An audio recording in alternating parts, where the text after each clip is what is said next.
Before Sonny could come up with an excuse that would satisfy her, the beer man said, "Sonny, that you? My Lord, you done got big since the last time I saw you. Tall." Sonny smiled, tucking his chin into his chest. "You know who I am?" He didn't wait for Sonny to reply. "I'm your Uncle Kenny. Remember me?" Sonny's smile spread into a grin. He nodded his head hard so that it felt as if it would fall off and roll across the kitchen floor. "Come on over here. Let me get a good look at you." His Uncle Kenny stretched his arms toward him, and Sonny flew from his mother's accusing eye and into the welcomed embrace. Sonny felt himself engulfed in a close, quick hug before being taken by the shoulders and held at arm's length.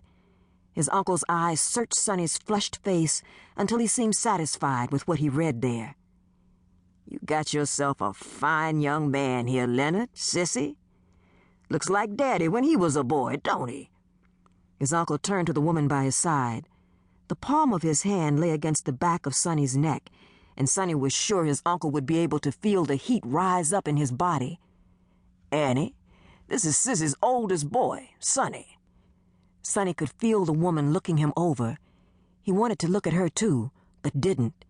She was from the city, and his mother had told him about city folks, how they was evil, devils, all of them going to hell except Uncle Kenny, who still had a chance at salvation since he hadn't actually been born there. "Yes," his mother said. "This one's a good one. As long as I stay on him, you got to stay on cheering these days." "And what about the other one?" His Uncle Kenny squeezed Sonny's neck. "Now that Dennis, he's something else, child. He was, what, 3, 4 when I was last here?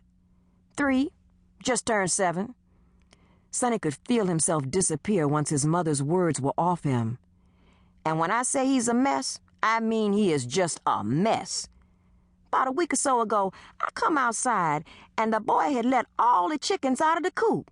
He was running behind them talking about, 'Fly away, birds, fly away, you free.'" "Lord, have mercy," Sonny's uncle sputtered, choking on a sip of beer. Everyone at the table laughed as Sonny slipped away to go sit in the corner of the room. The conversation flowed around him like sea currents, and he was relieved that his uncle had diverted his mother's attention.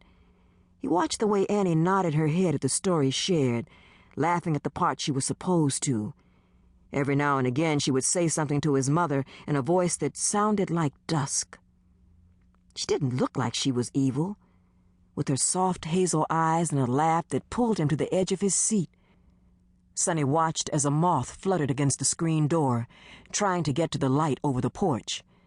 The hum of insect wings and the drone of conversation weighted his eyes, and his lashes began fluttering against the top of his cheeks.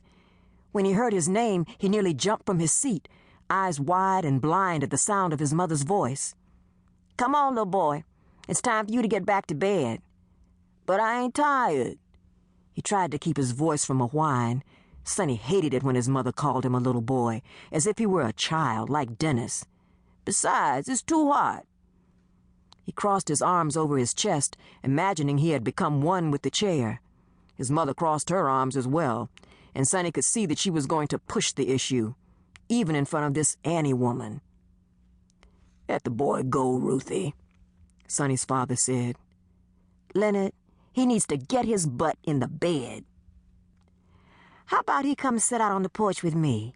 Annie said. Sonny's mother turned to the woman at her brother's side. She tilted her head, her eyebrows arching into her hairline as she looked down the length of her nose at the other woman. "I mean, if that's okay with you all." Sonny's mother said nothing at first, just continued to look at the woman. She waited. Sonny knew she was good at that, could ride the space between the passing of time and the beat of a person's heart for just that right moment, as if she knew how long it took to let a person know everything he or she needed to know. "I guess it's all right, but—" His mother raised her finger as Sonny bounded out of the chair. "But you're not going to be out there that long, so don't get yourself too comfortable." "Yes, ma'am."